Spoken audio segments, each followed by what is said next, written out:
Death at will and birth at will, તેનું નામ અમરત્વ. અમરત્વ એટલે 1000 વર્ષ જીવવું, 2000 વર્ષ જીવવું, તે અમરત્વ નહીં.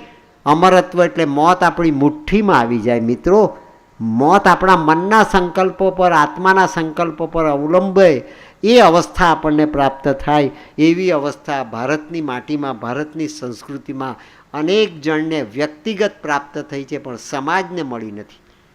આખી માનવ જાતને મળી નથી. માનવને મન મળ્યું, પણ આ આત્મા અને મનના સેતુની અવસ્થા મળી નથી.